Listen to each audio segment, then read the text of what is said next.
checking out VIP Saturdays. VIP Saturdays. VIP Saturdays. VIP Saturdays. VIP Saturdays. You watching VIP Saturdays, you hear me? VIP Saturdays on that YouTube channel. So you can catch all they dope interviews. You dig? You dig that? You know what it is, VIP Saturday, Superstar J. It's the homie Gray Rizzy and Superstar J. I'm gonna let you go ahead Yes, and man. introduce This this one, let me because tell this you your brother something. right It's here. the realest motherfucker I heard in a while. When I had his mixtape, and I'm gonna tell you something. He's a motivator because he made me fuck a girls, made me fuck somebody else's girls. You know what I'm saying? I said I want you to get mad. That was a classic record. I forgot the name of the record. Old lady. Yeah. That's my record. But we got the homie Plies in the building. What's up? What's up, big dog? What's up?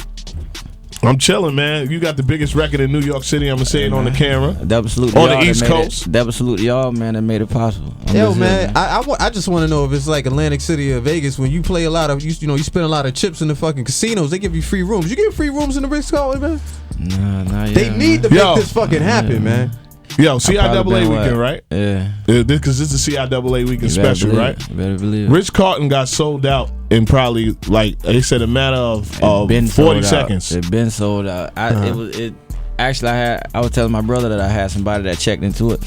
When they first freed the rooms up, I think they said within the first 2 hours. Damn, son. And I gotta say, Jay, this shit gotta be because of my nigga Plies. It is. Everybody going to the Ritz motherfucking Carlton because when you get fucked in there, my nigga Plies has made it a happy man, boy. No, he made everybody wear robes now, kid. You know what I mean? You can come in a party with a fucking robe on. Yeah, we gotta How get some about more. that? When we come up here. We trying to get some more. I'm looking for some more right now. I done bought all the Versace robes. I'm trying to find some more robes now.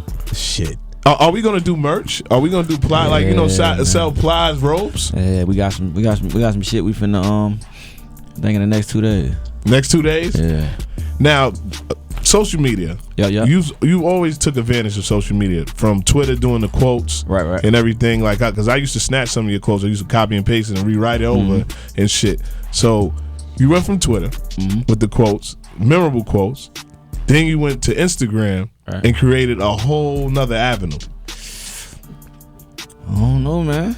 Did you always know that you was gonna master social media, or you just being you? It's about that shit. Really about my team. Like, it ain't really about me. Like, when it comes to that social media shit, like, I just try to say shit that we didn't just have in our shit. I be didn't just. But the thing about it, Plies, is like it's natural motivational speaking. Like, people see this shit and they live by the fucking code, man.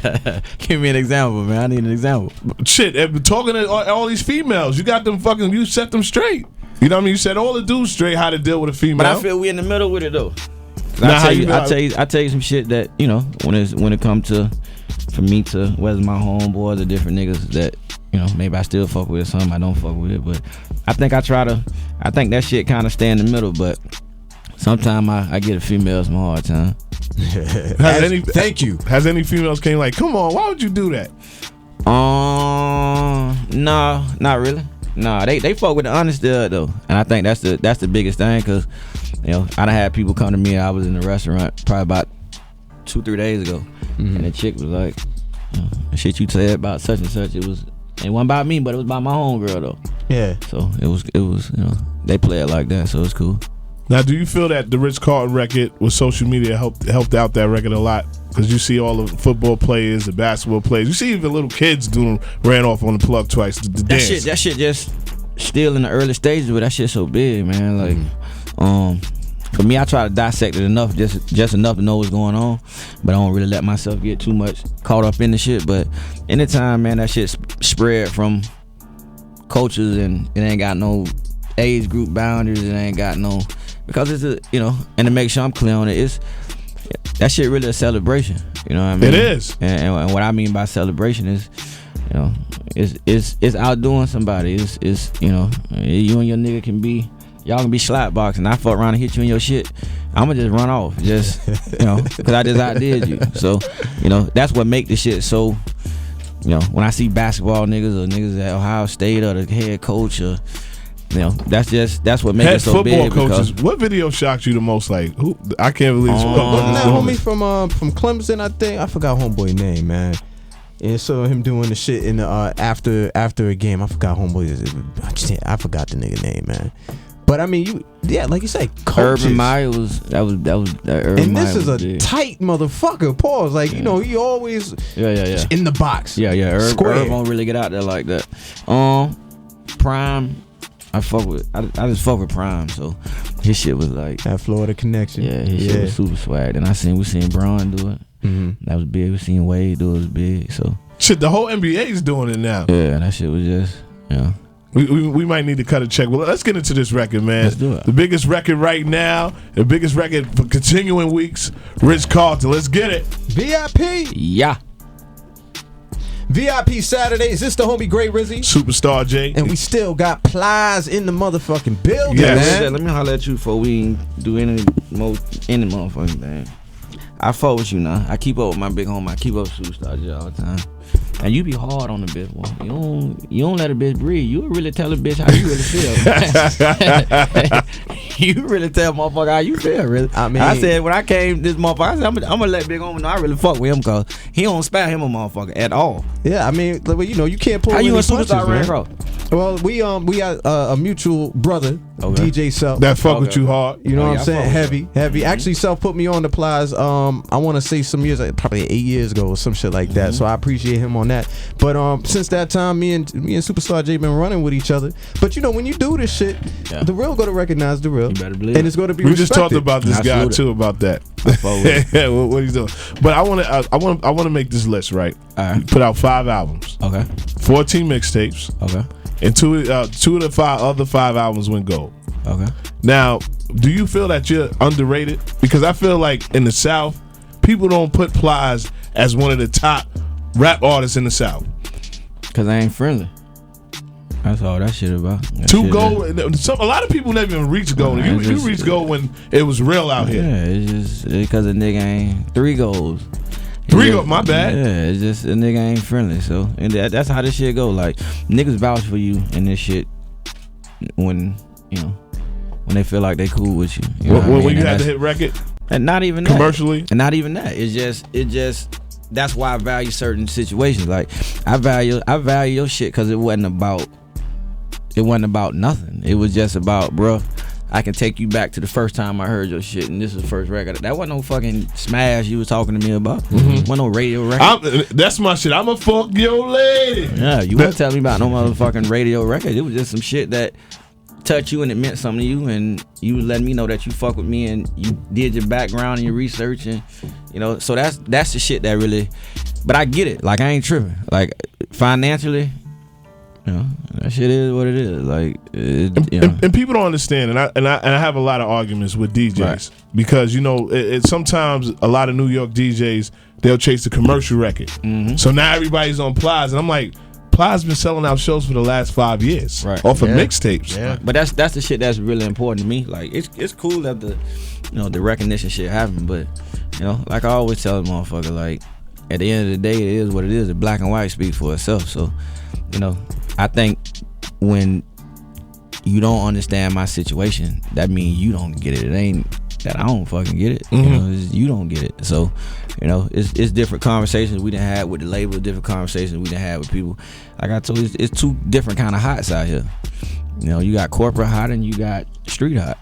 And this is for the last 5 years. Street hot. Fucking hot. It's 2 different hots. Yeah. You got niggas that's making moves underneath. You got I guess it's probably 3 hots. You got internet hot too right now. So it's a lot of different hots. Like it ain't how it used to be. Where if you ain't on radio, you ain't on TV, you ain't popping. Like that shit don't mean that no more.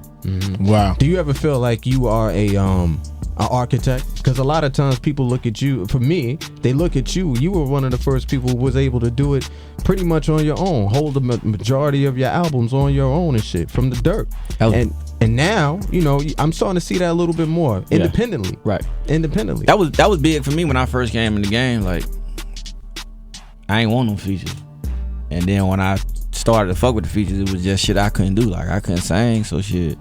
I had to fuck with niggas who know how to sing if I wanted records that had singing on it. But Big records right there. yeah, it's just now I look at it a little different. Like I think I was being selfish at the time, just being 100% street nigga at the time. I ain't really want to feel like I needed help for nothing. But now I look at it a little different, just because people that fuck with me, they fuck with other people too. So they want to see me work with other niggas that they fuck with too. So, but it seems like with you is that it seems like you would rather have a relationship, because I don't see you doing a lot of records with people. it's that shit. You don't do a lot of records with people. Is it because it's like, yo, I'm not just doing a record with a stranger? I think before you had to check out to me if I fuck with you. Like I had to. You couldn't just send me no record about whacking niggas, and I ain't think you a whacking nigga. Like I wouldn't. You had to do the background check. Nah, that's just how I was rocking it in the beginning. Mm-hmm. But I think now, my brothers used to tell me all the time, I used to be like, man, nigga ain't real, I ain't fucking with him. Mm-hmm. And my brothers used to be like, I guess you just ain't gonna fuck with nobody then. Like if that's the It's policy. entertainment. Does your brother ever feel like that? Like, yo, My brother just he come at this shit from. I ain't met a streeter nigga, so not saying that it don't exist, but he allowed me to look at this shit for what it's for. Like I know now when not to respond to certain shit, or I know now when not to, like I get the bullshit like now. Yeah. Before it wasn't like that. It was just like, let's kill all these motherfucking niggas, man. But now I see of what you just said, the entertainment of it. But I felt when I first got in, it was less about entertaining. Like if you and a nigga had a problem, like when a nigga seen you, like he was trying to make it shake. But now everybody with a million daps and hugging it up and shit like that. Yo, come on, let's go with the Del Frisco's, get something to eat, nigga. Come on. So can we get into a classic? This is one of my favorite records. When you one? wrote with Boozy, when you wrote to Boozy. Oh, a letter to Boozy? Yes. Yeah. That was one of the realest letters, you know what I'm saying? Because you broke it down like, the bitches that used to love you ain't gonna love you. Yeah. The rappers that's gonna holler you. Was like, yo, I don't really even know you, but I'm doing this because I feel your pain. It was one of them stories, man. Like, I think before that I had met Boosie probably like 2-3 times. First time I ever met him was in Jacksonville. Me and my brother, I was like, we had a clique full of wild young niggas at the time. So that was the first time I met him. I met him in Jacksonville. Then I came to Baton Rouge and I had a show in Baton Rouge, and by him being there, he came to the show. I met him again then. I think after that he got fucked up after that. I think that's when his whole little situation happened. But that's one of them situations, bro. I can relate to that shit. Like he just got caught up in, some bullshit. Just what we all do when a nigga out here. But I was sensitive to that shit just because that could have been me. That could have been, that could have been whatever. So I remember when I wrote the record, like I was finna go out one night and I was dressed and all. I was finna hit the club. I said, man, you know what? I'm gonna go to the studio. And I called my partner. I'm like, man, I ain't doing nothing tonight, man. I'm finna go to the studio and fuck around for a minute. And I went to the studio. That's what I went to do. I was like, bro, I just want to sit in this bitch and don't go nowhere and just let me put myself in the zone. Like I can write dog a letter. Like let me just write dog a letter. And I did it, and I ain't really expect the record to be, as big as that bitch was, but people still asking about that record. I probably hear about that record twice a week. Yeah, but even that even the record with the Patti LaBelle sample. Right. That was one of my records. Love you. Man, that was a big record right there. But before you leave, we got to know when the album's coming out. We saying summer right now. That's a good time for me. The label ready to go right now. I think we're ready to go, man. Yeah, they giving me the big bro. We ready to go. What, they man? They let me drive this bitch. I know we gotta do. I gotta get both of y'all in when we going through the album. Though, I'm gonna let y'all pick some shit to put on that motherfucker. Yo, you got so many records. I trust the ears in this room, man. So let's do that. And one thing about Plies, man, to listening parties, he always appreciates the DJ. You goddamn right. You better appreciate the motherfucker. And I appreciate you for dropping all these mixtapes and keeping yourself irrelevant and teaching all these bitches how to wash their pussy. Thank you very much, sir. That's very important. Hey, that's very what it is, man. Important. Very I'm important. telling you, man, a couple bitches like, oh, I learned that from Plies. Nah, baby. You know what it is, man. VIP Saturdays, man. My motherfucking family right My here. big homie, man. That was both of y'all, guys. Let's get it, man. Yes, sir.